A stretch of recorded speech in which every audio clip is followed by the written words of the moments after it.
So it should give us the indication in just a second that we're live. Yep, we sure are. Who's on the chat? I might just drop Zoom once it goes live on Facebook. Yeah, you guys want to see the comments, I'd encourage you to go on Facebook. If you're okay to, yeah, we got a lot of people here in the Zoom room. Okay, so we're now on Facebook. I'm going to go in and pull it up on my phone so I can see the comments and greet everybody for our third and final show of the day with 3 beautiful divine goddesses today. It's been good energy. I know this one will be good too. Where are you at? Are you in the States or what? Yep, I'm in the States. I'm in Boise, Idaho. Boise, Idaho. Nice and warm year-round weather. Well, no. We're actually, so we're near the state of Washington and Oregon. So we're like Utah weather in the Rocky Mountains. Oh, you're like Utah. Yeah. Which is not quite as bad as northern Idaho, I guess. Northern Idaho is more like Canada. Yeah. I contemplated going to school up there years ago. And the schools I was looking at were all in these obscure places on the Canadian border. Yeah, so I didn't do it though. Okay, we got 20 people in the house on Facebook. Let me get this shared through the network. Then we'll say some hellos, and we'll get the show started here in about 1 minute and a half. All right. Shout out to the event is happening. Jen McCarty and those folks rising above. Lisa Fralin and Damon. Let's see. News and Revelations of the Light. Juan Jose Vallejo Sevicos. Hello, Australia. Michelle Reichert. And 12 other people in the Zoom room. Shout out to 5D High Vibe Tribe. Sean Christopher. Spiritual Healers. 1111 Movement, Jessica Woods and those folks, Infused Lights, Gregory Jones, I believe is the name, Galactic Federation of Light, Twin Flame Healing Network. Thank you all for all that you put out every day. And welcome to Soul Speaks 5D, Mary Cooper, Jed Riverstone, Karen Anastasia Riley. Hello to you and your husband. Haven't seen you in a while. Jenny K, Jennifer Ray, Etam Nepkes from the South China Sea. Marie Iverson, Sweden, Nadine Hamilton, Australia, Laurel Gale from Tasmania. Thank you, Laurel, for your consistent love and support and contributions, and everybody that contributes. It allows us to keep doing what we're doing by the seat of our pants. We are 100% here supported, and we're working hard every day to contribute to facilitating what we do. Rachel Narelle Rich, Shannon Rose Karana, Karina Fari from Auckland, New Zealand. Rita Gabriel Tomey, Wendy Hall Umstead, Terry Willette, longtime supporter, Linda Payton, longtime supporter and dear friend.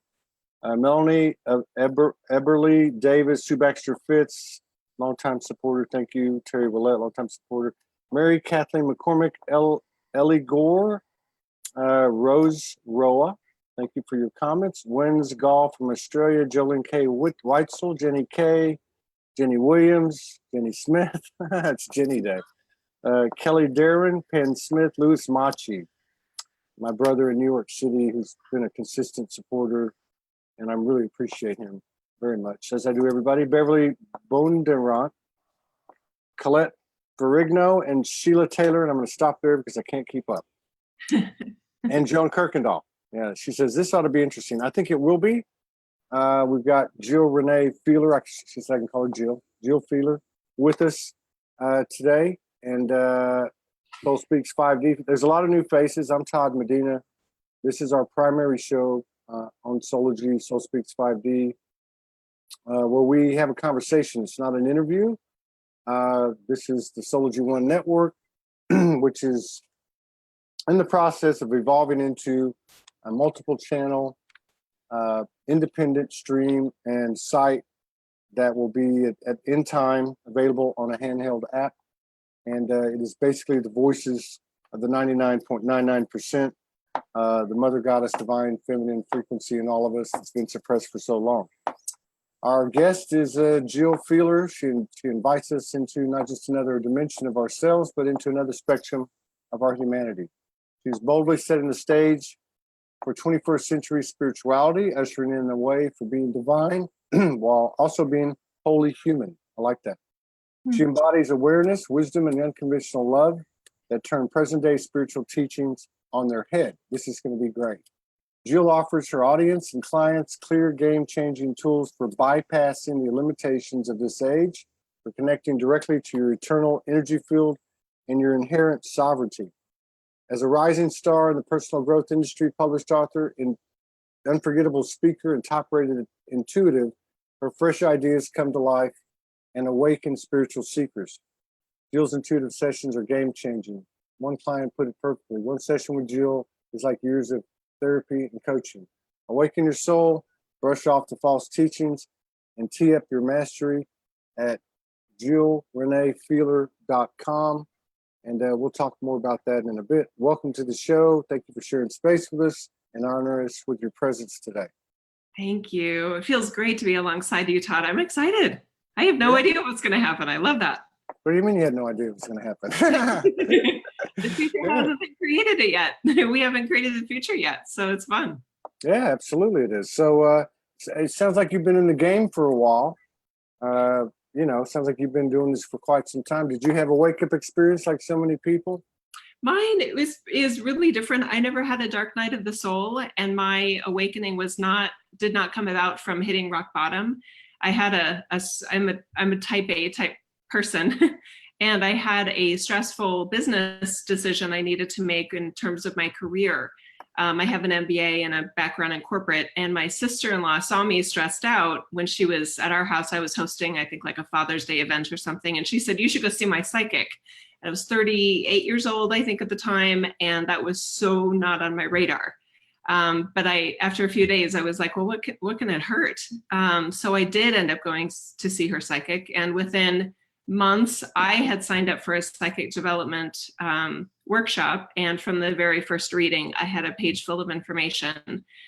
So I feel like my eternal self helped offer me another view of who and what I am as a result of something that was completely unrelated.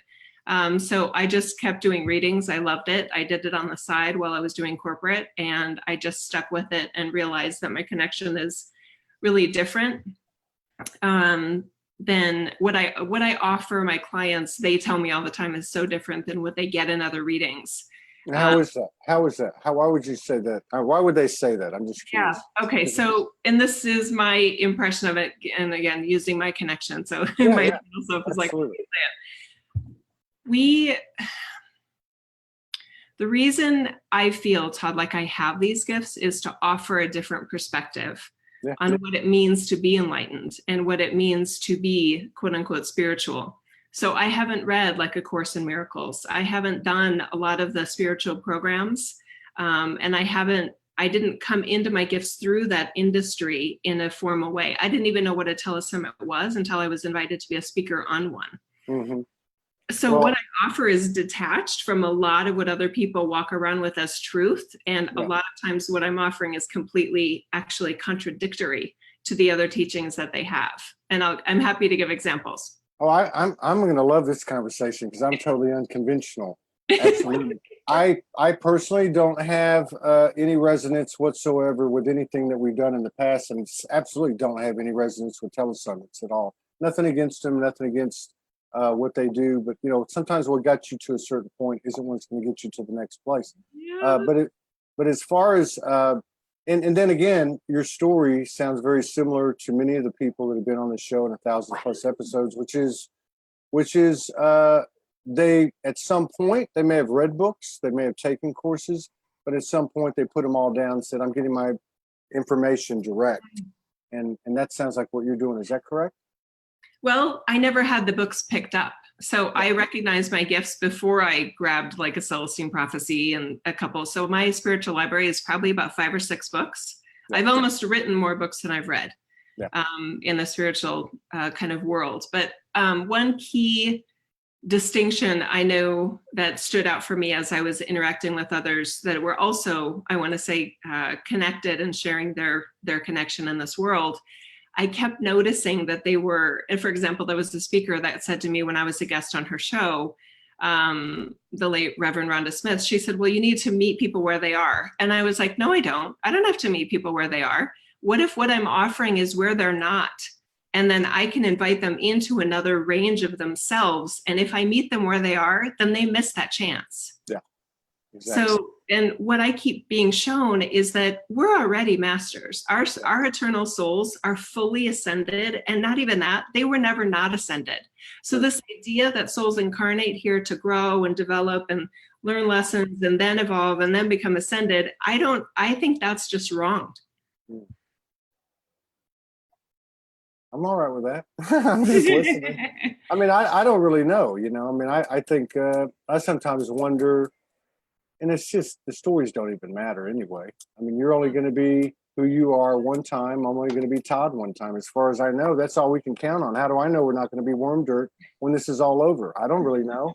I have no idea. Or how do I know that my entire what composes me is not going to go back into the big sea of soul soup, and I'm going to come out, and that's why we have these past life memories, because we're 1% Jesus and 1% Magdalene and 1% Buddha.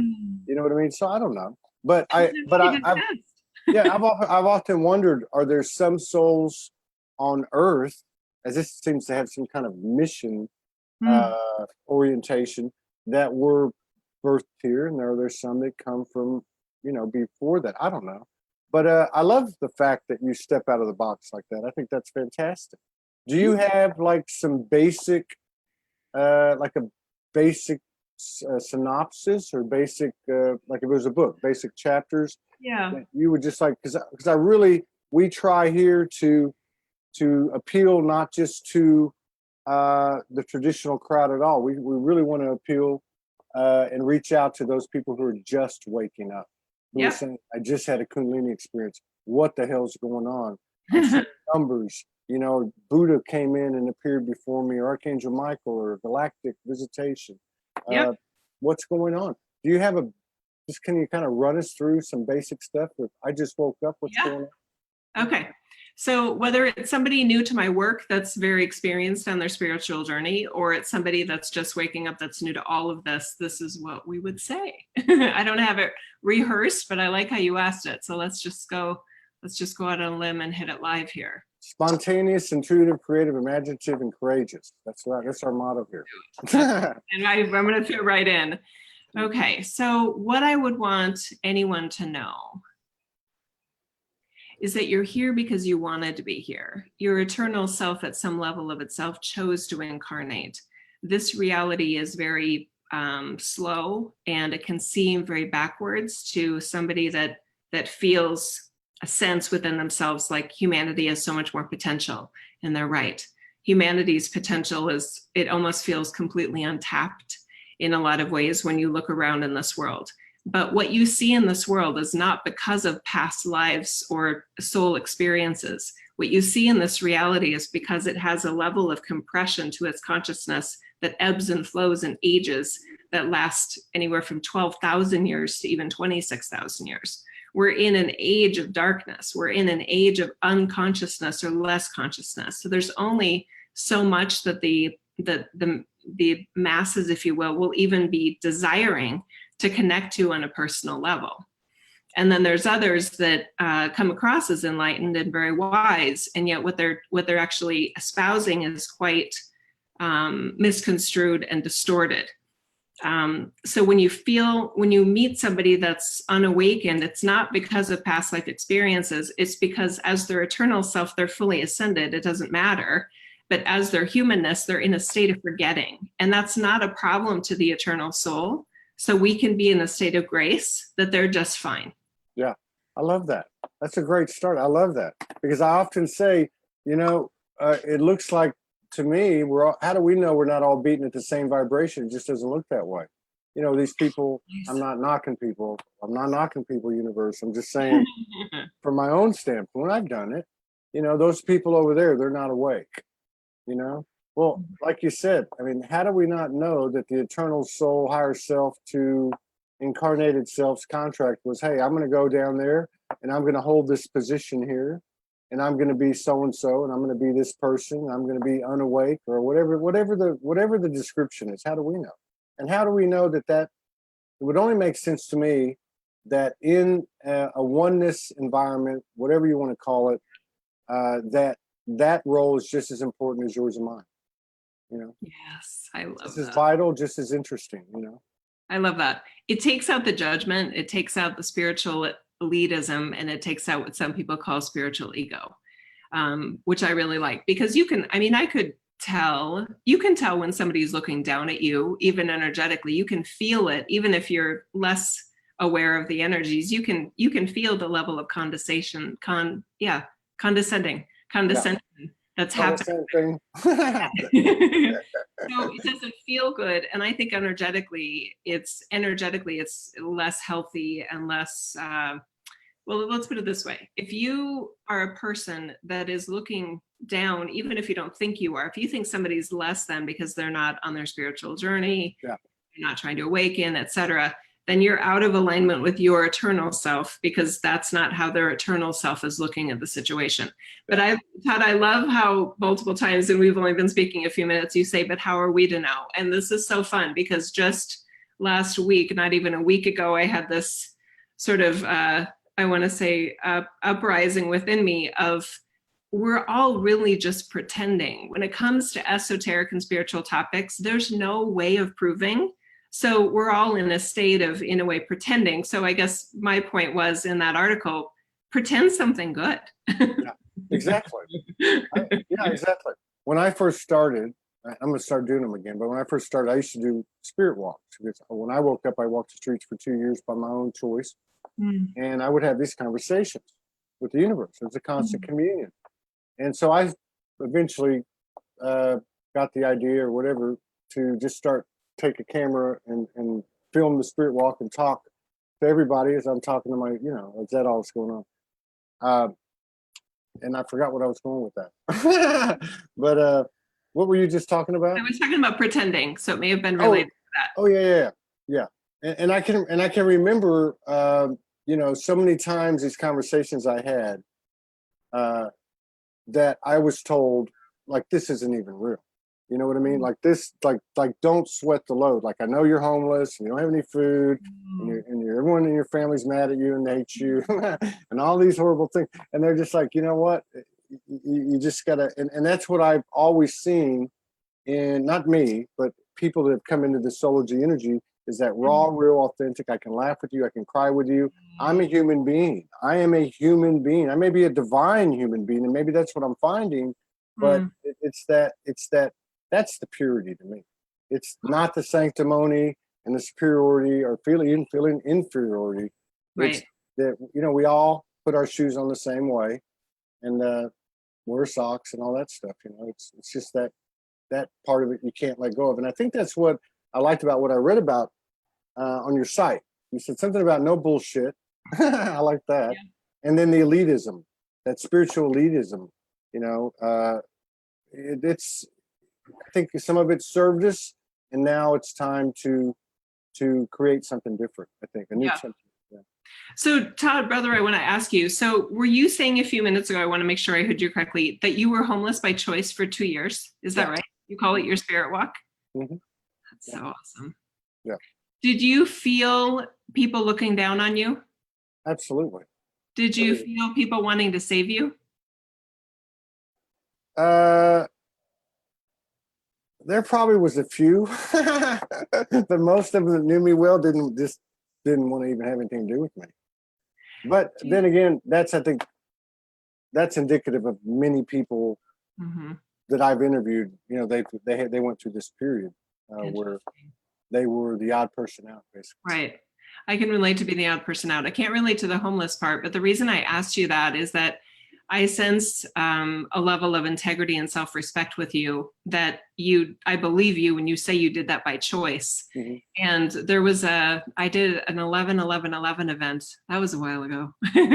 And it was a lot of channeled messages. And somebody was asking, because there isn't a, we need to save the planet vibration to me. There isn't a, we need to wake up humanity underlying tone to anything that I'm doing.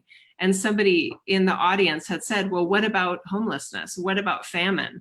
And in that moment, there was an eternal self of somebody that was currently homeless that came forward and said, when you see me, you can't see that I'm here by choice. Yeah. And what he was saying is that not everybody that's homeless is by choice, but I don't want to have a day job. I don't want to sit behind a desk. So you don't understand my choices, but he's like, honey, I'm free. Yeah. And I got goosebumps just as I said that. So that's not well understood in I just think in general society, that there for some, and I was friends with a homeless person when I was in high school. I would bring him food, and Chico was awesome, and he taught me a lot, and he had a lot of self-respect and a lot of challenges, but he was awesome. Yeah. Yeah. And what's interesting is when I hit the streets, I went out into the night. I walked a lot, and mostly anyway, it doesn't matter, but I came across a lot of homeless people, Mm-hmm. and in rough parts of town even, and there was prostitution, obviously drug use, alcohol. Just the nightlife is a totally different scene. But I ran into more light in that environment than I did I had a corporate career, I had family, I had the whole 9 yards, the whole matrix lifestyle. But Wow. so that was a big reality check. I actually remember walking into, I went for a few months. I didn't work. I mean, I did make a little money. And then I thought, I better get my shift together. And so I went to go sell meat door to door. I don't know if you have that in Idaho, where they knock on the door and say, you eat meat or chicken? Not anymore, but I remember, remember that. I don't know if they still do it, but I remember those days. Yeah. So they would, and the people that did it were drug addicts, were parolees, no license, the misfits. And I remember the first night I walked in to go to work there, and I walked in, and it was near evening. It must have been a meeting, I guess. And there's about 15, 20 of them. And they're sitting there, drinking a beer, smoking a joint, smoking a cigarette. And I remember walking in and thought, what the hell did I get myself into? And then I looked at the group, and I've seen this many times, this big golden white light appeared over all of them. And I heard the words, you are no different than any of them. And so, these doses of humility are priceless and invaluable. Wow. In my life. And I think a lot of us share that stuff. But that's interesting, though, that you bring up the homelessness and what goes on down there. We're more blinded by the success and the spoils of the riches, right? Can be. I see it actually both ways. Even when I was in college, I remember one of my professors who, very liberal, Dr. Reynolds, he was awesome. And he said, I think it's important that every one of you, no matter where you're working, know the name of every janitor.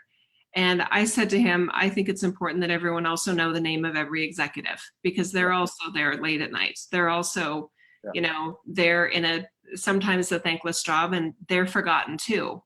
They're all valuable, Dr. Reynolds. Yeah. And he just looked at me like, you're going to push the envelope, aren't you? And I'm like, oh, hell yeah, I am. Rebel, true rebel. Totally. Now, do you, so you said 11/11/11, you did an event. Yeah. So you were, that's right. When I hit the streets like 6 of 2011, June of 2011. Oh my God. Wouldn't that be crazy if it was your eternal self that came through in my channeling? Oh, I don't, wouldn't that be crazy? That's a wild I don't know. But the thing is that you've been doing it a long time, and everyone, it's interesting to hear everybody's journey. When you connect, and since you've been connecting, doing these readings and such, and the channelings, were there certain faces of the universe that were speaking to you at one time or another, or was it just kind of a straight main line to universal infinite intelligence? Okay. So the way that I look at it, I have faces, if you will, that almost like personalities. So whether it's Yeshua or Mary Magdalene or Metatron, sometimes a Palladian Council. But what's interesting is that, and I'm still wrapping my head around this as Jill, it's clear to me they keep trying to assist me in my own connection and in what I'm offering others to know ourselves in a way that's beyond time and beyond space. So I remember the upgrade of what I felt when I thought of myself as a starseed. And then at one point, Metatron, I think I was having a conversation with Metatron, and he was like, but that's still in space time, Jill. And I was like, oh crap, that's right. So I'm like, so we're not from anywhere. And he said, exactly. You're from, there's no from where you're from, because there's nowhere you're not. Yeah. And there's no time that you're not. So it's tricky though, because to most of our minds, we don't have the cognitive wiring yet. So there's a bit of a cognitive dissonance that can happen there, and it just shuts down.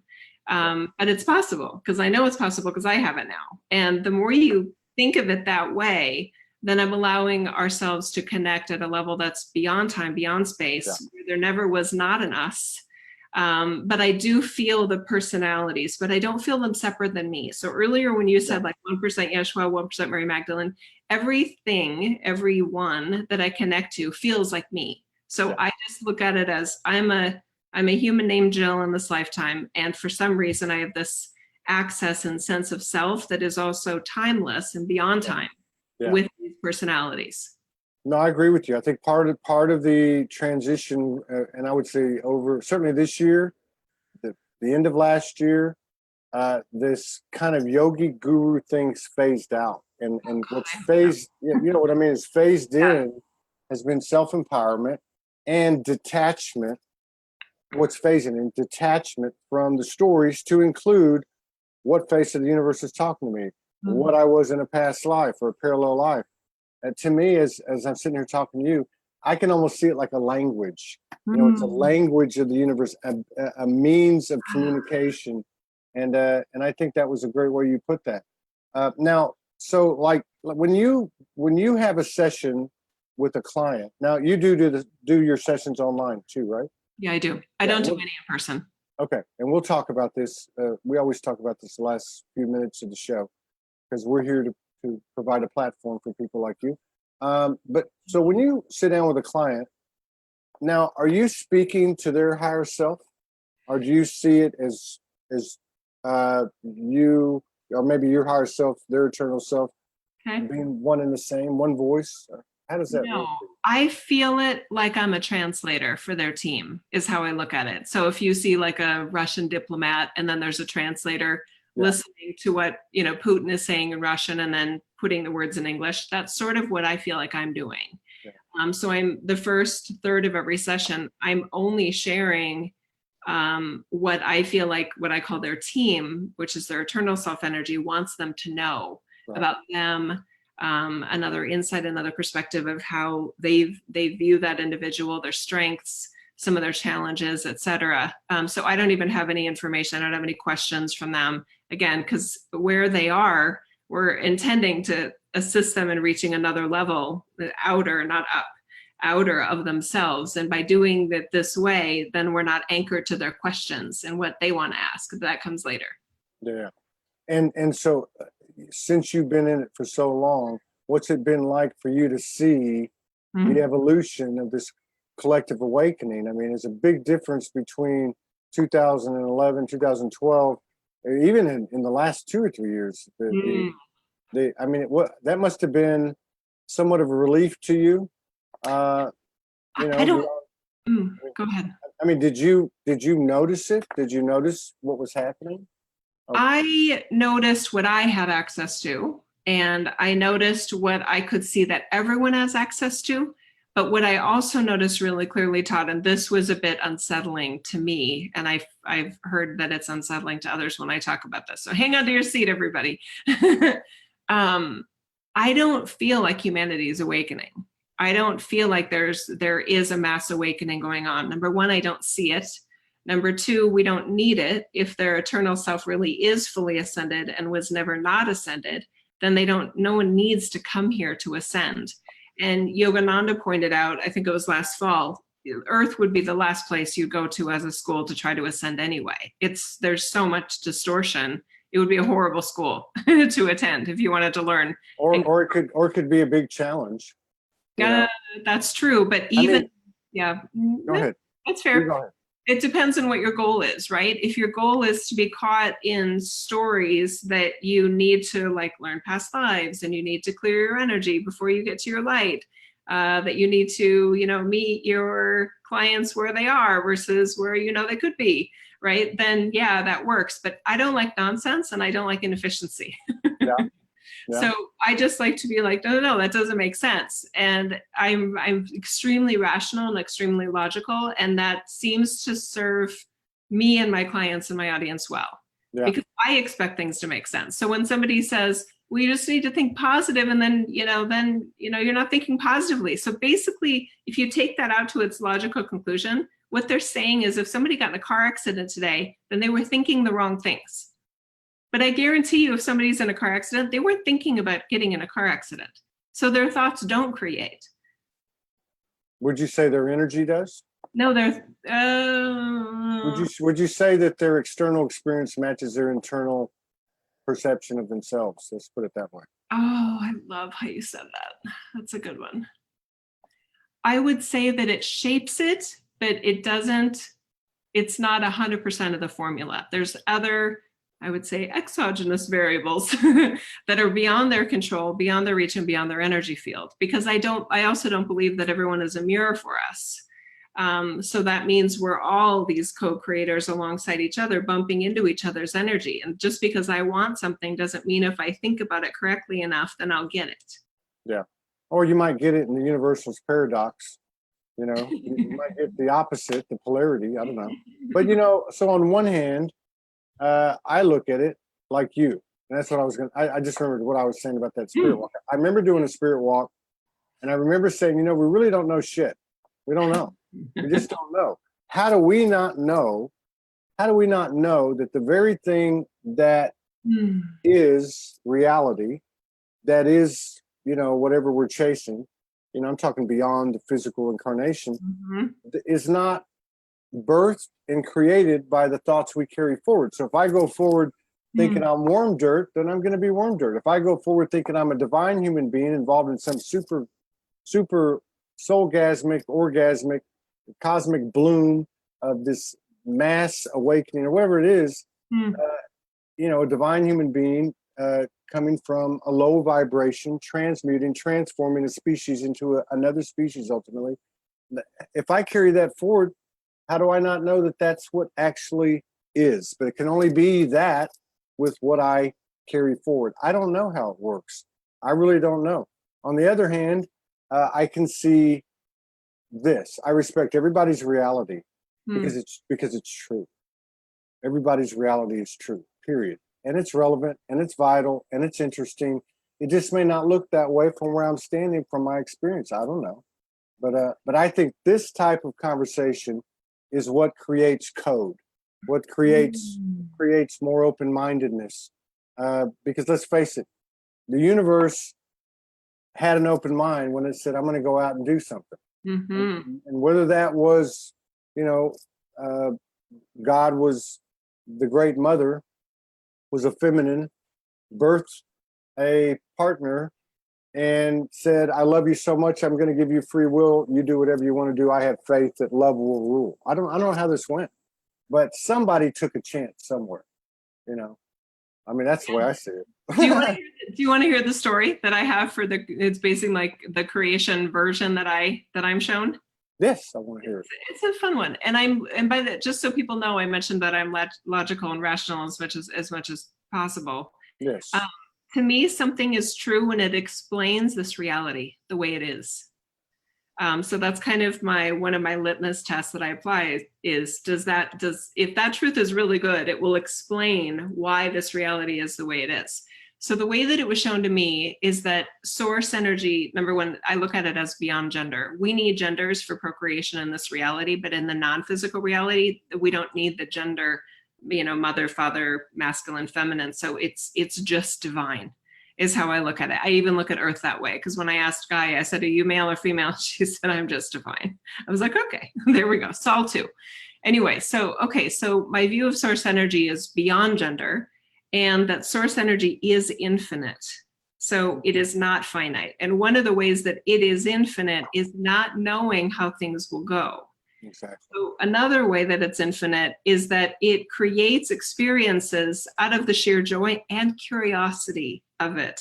You'll notice that people that are growing and expanding, they're very curious. They're not pretending to know everything. What about this? What about that?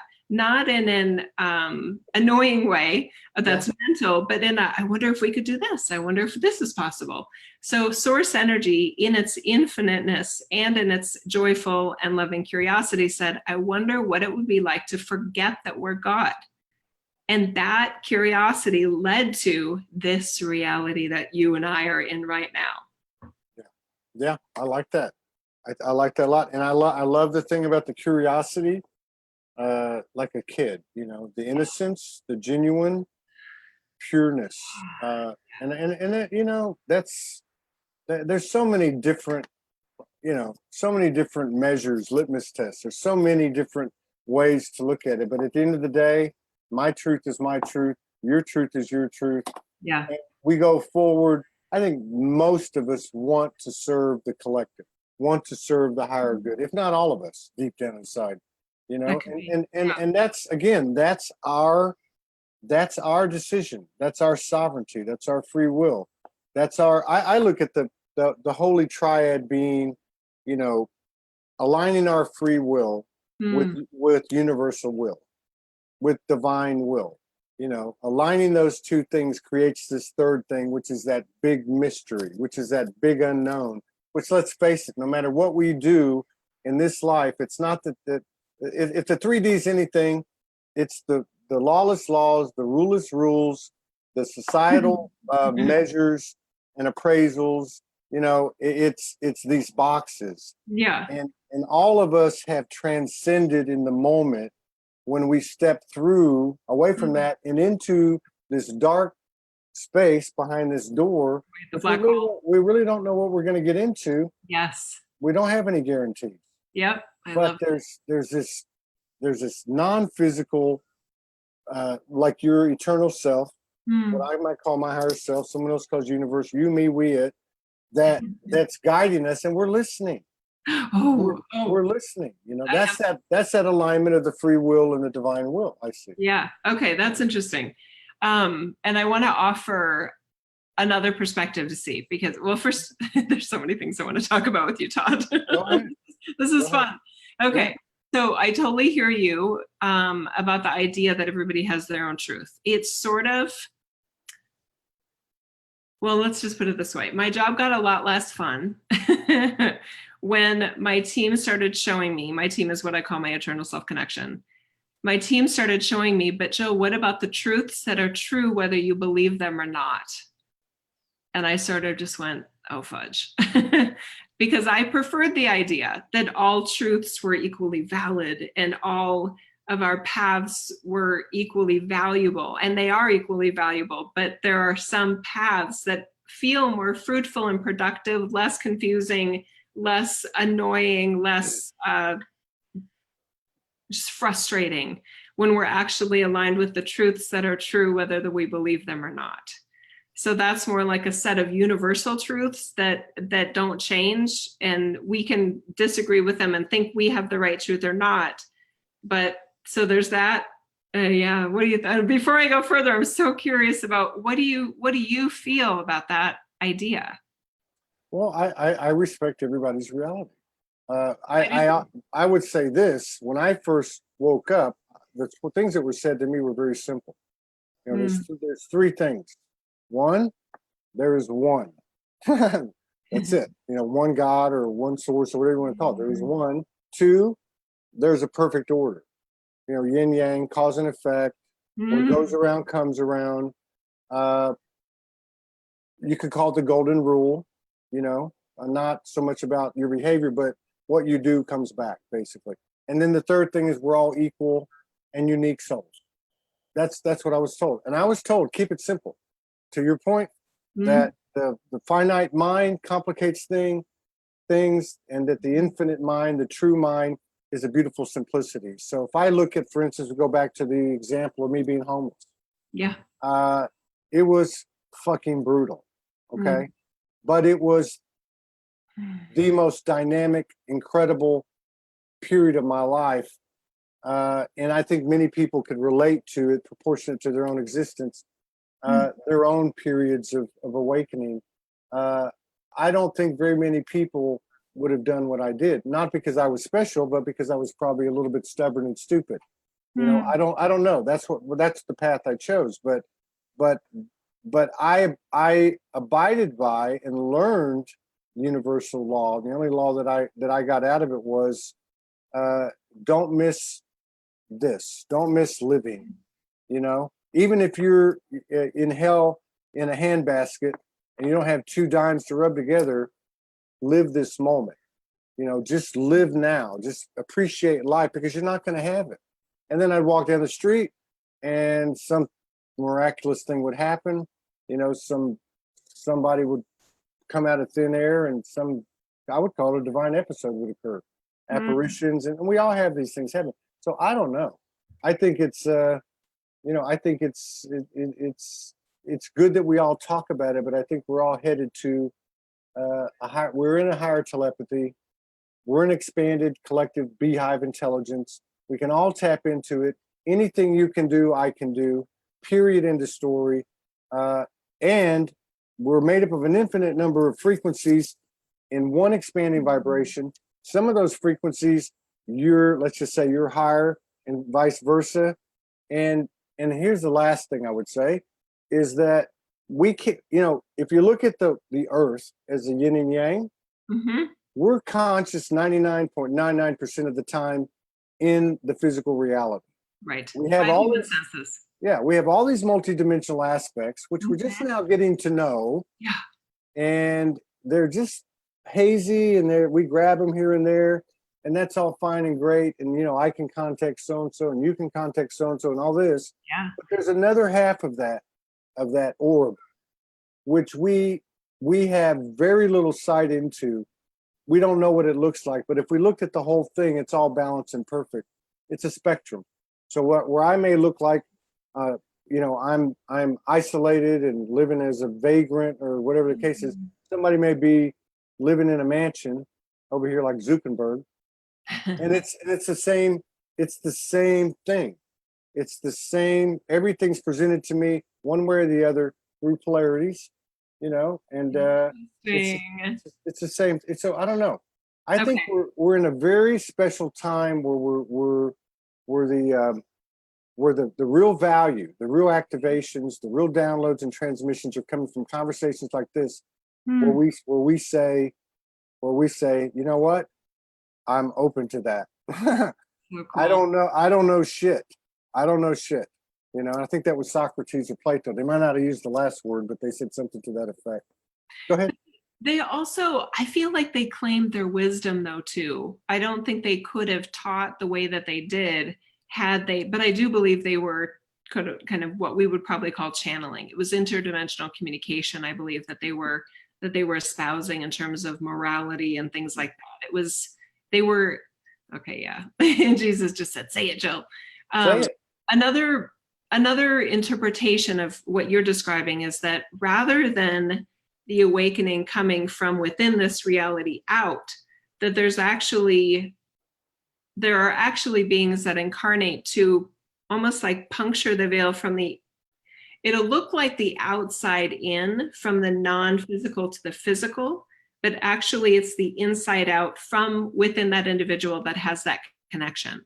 So it's almost like we're inserting records. And I feel like Jesus did that. I feel like Buddha did that. They were like hanging new ornaments on a tree and then there's this type of human, and then there's this way to be human.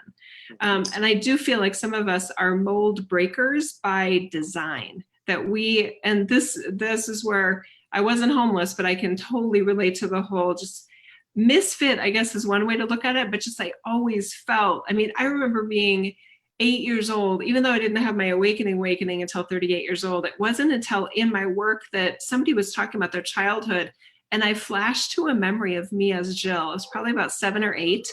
And I was listening to my parents whisper in the kitchen, and I was sure that they had found out that I didn't really belong here. And that, like, I don't know, but I just felt like they are onto me. Like they know I'm not really human. They know I'm not really here. So who has that, right? Spoken like a true Blu-ray. Totally, exactly. In our world, that's not as unusual. But I just was like, oh shit, that's right. I totally forgot about that childhood memory of feeling like I was going to be busted, and that they were going to be like, you're not really a member of our family. And a lot of people I've talked to have said the same thing. Yeah. I want to get to what you do in this last few minutes. I want to throw another thing at you because I love these conversations. Me too.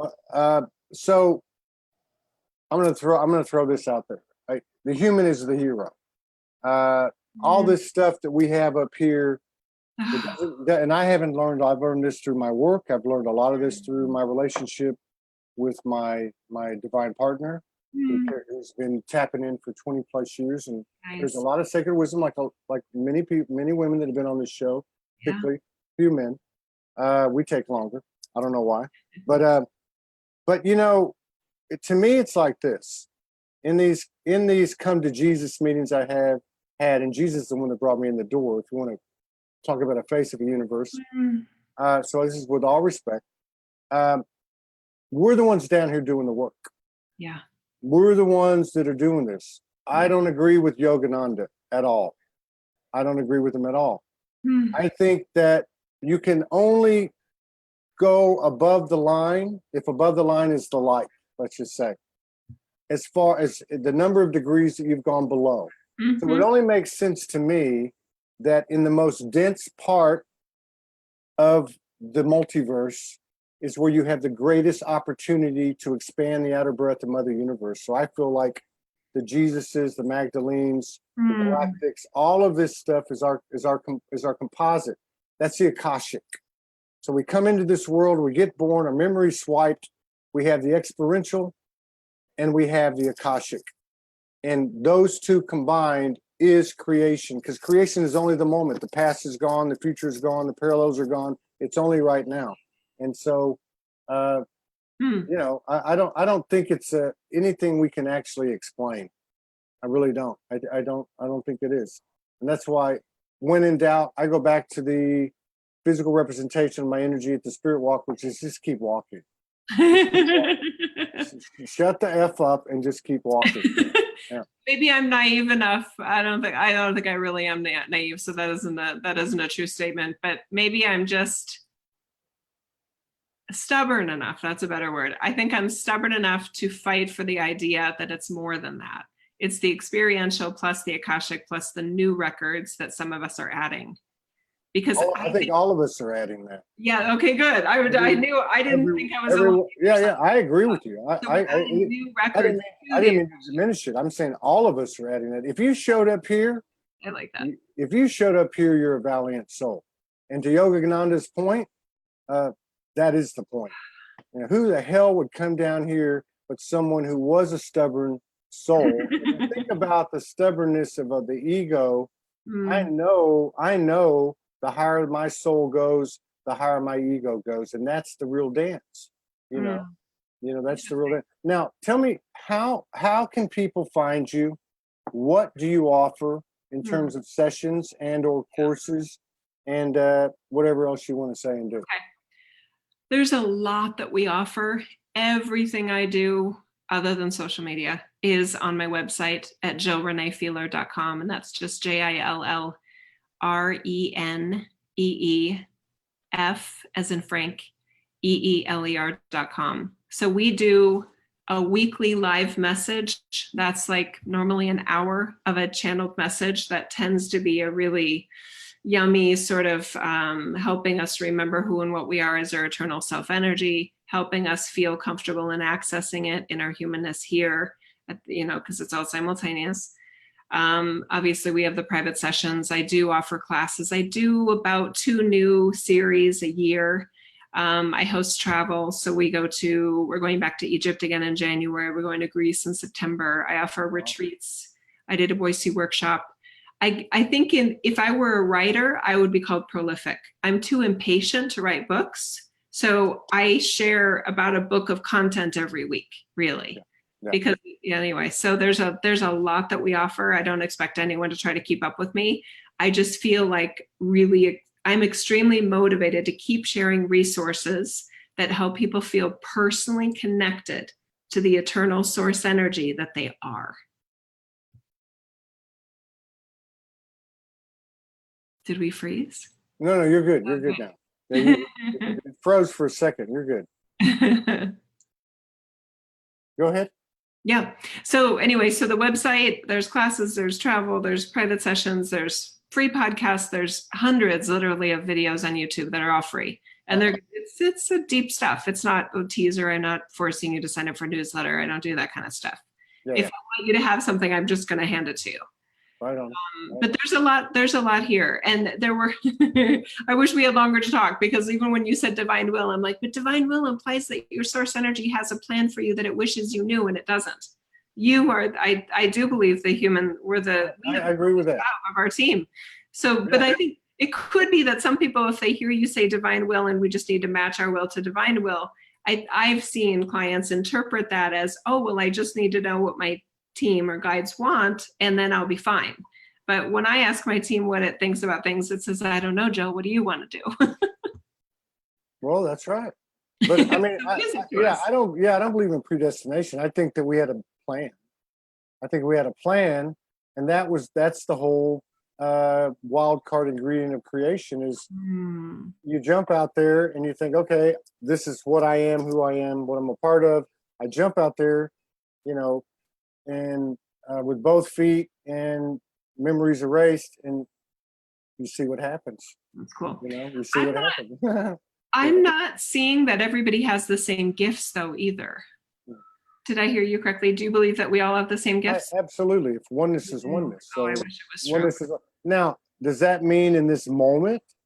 But if you want me to dial up Jesus, I can dial up Jesus. You want me to dial up a galactic? I can dial up a galactic. You want me to talk to this chair over here? I can do that. I don't think everyone can. I think if they can, they would, and they wouldn't be booking sessions as much. Well, but again, how do we know that from the set of eyes that can see the yin and yang, this orb we call Earth, if we just want to keep it contained there, how do we not know that? Okay, let's put it a different way. Yeah. I'm not getting political or anything.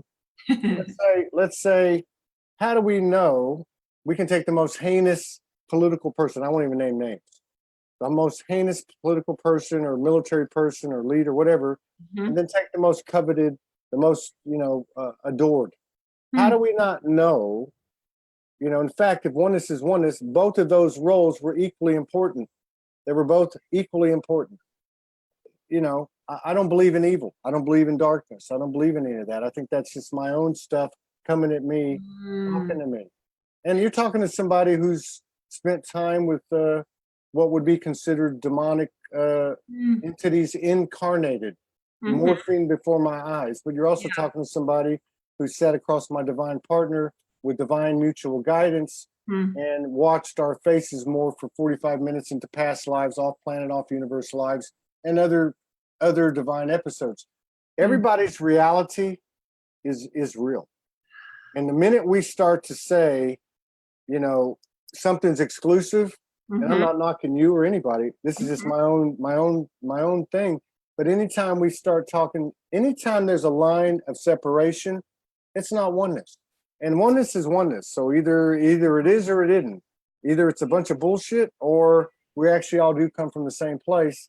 And I think there's something in between, maybe, that I do believe in one source, but I believe that each of us are our own one. So I don't believe you are me, and I don't believe I am you, and I don't believe that everyone has the same gifts. I think that would be boring. And I actually believe that the eternal self-energy likes the individuality, that it gets a one to be in this human reality. So that it's, I don't know, it's just in terms of you can only control yourself, it's definitely a lot easier that way. My wife has told me for years the road to oneness is through individuality. Yes. And I agree with that. I'm only going to be Todd one time. You're only going to be Jill one time. Yeah. And so everything else to me is everything else is going to be what we came into this game with. It's still going to be there. let's look at the metaphor of parents though, right? I mean, so I'm a mom, I have 2 kids. My kids both came from my husband and I joining together as one, right? But they're extremely different. I mean, from the get-go, they're different. And I think any of us, even that we all are ourselves children too, any of us that have siblings are like, oh my God, I'm so different than my brother or sister. So even in a human family, there's differentiation, even though it's from a oneness of the parents. So even at the human family, I think we have evidence of individuality that is beyond the concept of oneness, as I think most people interpret it. And I don't think it gives us enough of our liberated eternal self energy to sort of either go crazy or go sane. Who knows that, like you said, that spectrum's wide, so that there's so many possibilities in what we can be. I mean, I could still be in corporate. I could not have any of these experiences, and my eternal self wouldn't be like, oh my God, we got to get her in the new age game, you know. I don't know. I don't know. I don't know. I think yours knocked on the door. You must have knocked on the door. And I answered it. But I answered it. So I'm a huge proponent of free will. I could have just said, that's crazy. I'm not calling your psychic, Julie. Yeah, or you could have said free will. I like the corporate lifestyle and I want to work myself. Exactly. Yeah. So I don't feel like my eternal self I don't feel like I had to do this, but I'm glad I did, because I do like this, even though I sometimes feel like I'm serving steak in a vegan convention. Well, to me, that's a great one. I love that one. When people say you got to do this, you got to do that. I say I ain't got to do nothing. There you go. See, we're rebels. I think we're stubborn and we're rebels, though, and that I know it served me well. It sounds like it served you well too. I think we're all rebels, or we wouldn't be here. We are some of the conformists for sure. To be a rebel takes a level of self-confidence that a lot of people don't have. A lot. Yeah. Well, they could get there, maybe. I don't know. If they want to. Yeah. It's a little complicated to me. I try to keep it simple. I'd love to collaborate with you again. Oh, that sounds good. Let's talk with you. This is the year of collaboration, co-creation, sovereignty, and expansion. Please visit JillReneeFeeler.com and check out all the goodies and support each other in an equal energy exchange. Thank you for coming and honor us with your space and spending time with us. And the best to you and your children and your family. Thank you. Same to you. You take care. Bye-bye, brother. Great to meet you. Nice to meet you.